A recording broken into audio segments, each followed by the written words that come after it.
Terima kasih pemirsa, Anda masih bersama kami di Halo Indonesia. Kita akan melanjutkan diskusi kami mengenai jumlah pekerja anak yang meningkat di masa pandemi COVID-19. Kita akan membahasnya langsung bersama dengan Ibu Ciput Eka Purwiyanti, selaku Asisten Deputi Bidang Perlindungan Khusus Anak dari Kekerasan Kemen PPPA. Selamat pagi Bu Ciput, apa kabar? Selamat pagi Mas Andrew, baik, terdengar ya suaranya? Baik, jelas sekali Bu.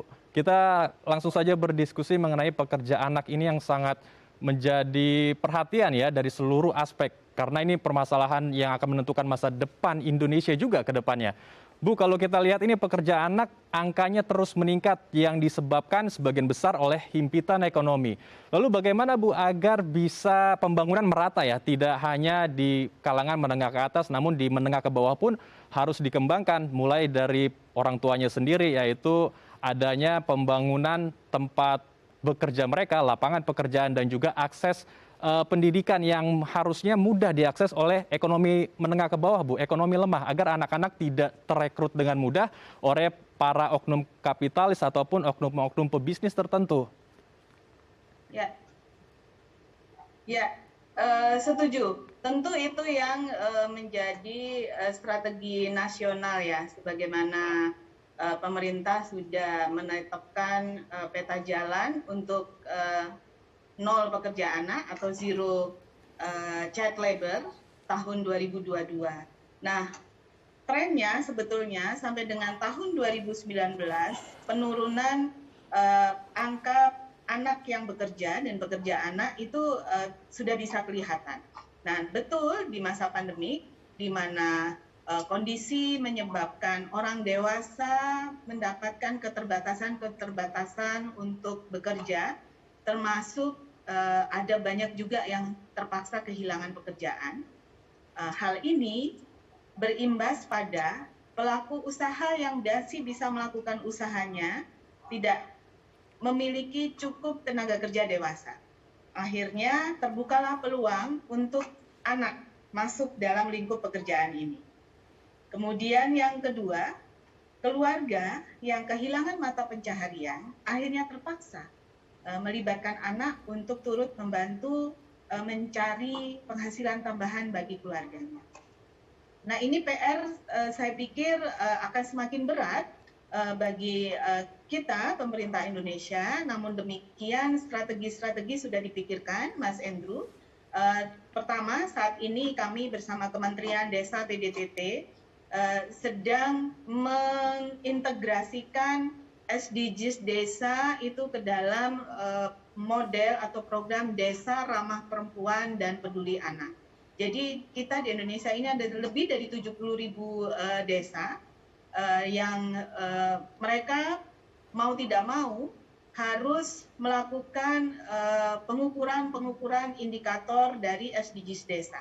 Di mana salah satu indikator yang ditetapkan di sana untuk mencapai target 16.2 itu adalah penurunan pekerjaan. Nah, dengan demikian, kemudian kami bersama-sama Kementerian Desa PDTT menyiapkan panduan bagaimana aparatur desa dan juga masyarakat di desa bersama-sama mengembangkan kegiatan solusi yang bisa menarik anak-anak yang terpaksa bekerja untuk mereka kembali ke sekolah dan tidak melakukan pekerjaan-pekerjaan yang bersifat berat atau bahkan pekerjaan terburuk bagi anak. Karena sebetulnya di Undang-Undang Ketenagakerjaan nomor 13 tahun 2003 ini kan untuk anak yang belum berusia 18 tahun memang ada peluang anak boleh bekerja, yaitu melakukan pekerjaan karena membantu orang tua latihan keterampilan dan belajar bertanggung jawab. Ini misalnya membantu tugas-tugas di rumah, kemudian membantu pekerjaan orang tua di ladang.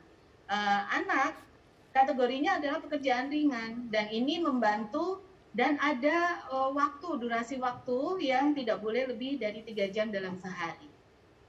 Syarat lainnya, selama anak-anak membantu orang tuanya, mereka harus tetap mendapatkan akses ke sekolah. Mereka masih harus punya waktu luang untuk bermain dan belajar. Dan seterusnya, dan juga ada jaminan keselamatan dan kesehatan anak selama mereka membantu orang tua.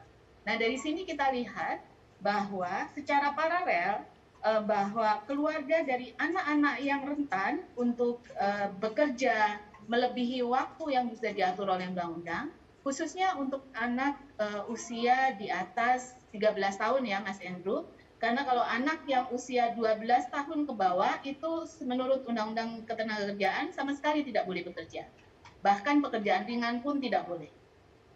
Nah, harus ada afirmasi juga untuk orang tua dari anak-anak rentan untuk peningkatan pemberdayaan ekonominya. Nah, melalui Desa Ramah Perempuan dan Peduli Anak, kami juga ada intervensi-intervensi untuk pemberdayaan kewirausahaan perempuan, khususnya perempuan kepala keluarga, kemudian perempuan dari anak yang jadi korban kekerasan, termasuk anak yang terpaksa bekerja atau menjadi pekerja anak.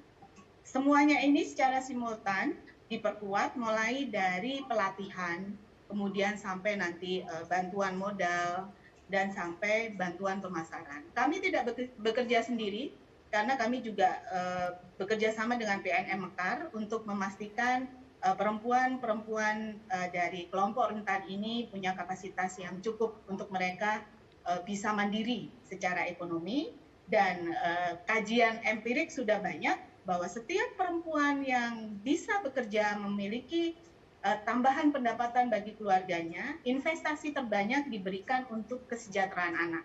Termasuk salah satunya adalah memastikan anak-anak mereka tidak putus sekolah.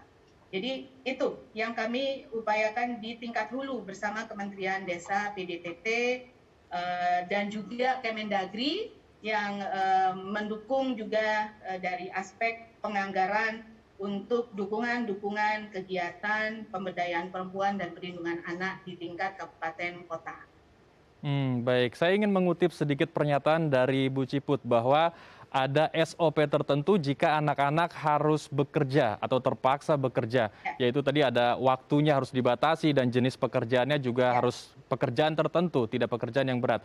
ya. Lalu apakah akan ada dampak buruk jika anak terus dipekerjakan? Karena kita tahu saat ini di masa pandemi COVID-19 dan kita lihat banyak pekerja anak di jalanan. Apakah akan ada dampak buruk bagi tumbuh kembang mereka, moral, psikologi, dan lain sebagainya, Bu Ciput?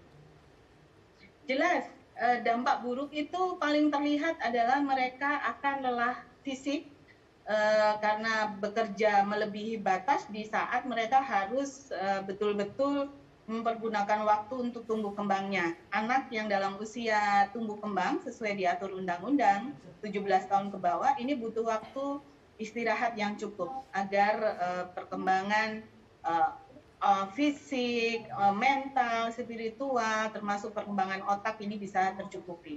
Kelelahan fisik tentunya akan mempengaruhi kepada kesehatan mental anak juga. Jadi pada saat mereka terlalu lelah bekerja, misalnya sampai malam, contoh itu misalnya ada beberapa anak di Lombok yang harus bekerja di proses pertanian tembakau, di mana ada porsi mereka kebanyakan umumnya adalah tugasnya oven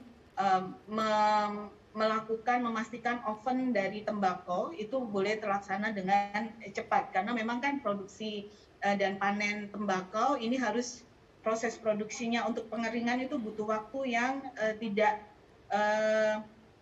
dibatasi waktu, dalam arti kalau terlalu lama waktu pengerjaannya maka akan rusak. Nah, seperti itu anak-anak sebelum kami dekati bersama dengan teman-teman jarak, mereka bekerja umumnya bisa sampai dini hari karena mereka harus menjaga oven. Nah, kemudian dampaknya yang paling jelas pada saat mereka besok paginya harus sekolah karena dia kelelahan fisik, ya tentu di sekolah dia akan mengantuk, lebih banyak mengantuk. Kemudian akhirnya ini akan mempengaruhi bagaimana dia bisa menerima pelajaran dengan baik. Aspek lain, kesehatan, kondisi tersebut juga bisa menimbulkan kurangnya kepercayaan diri pada anak.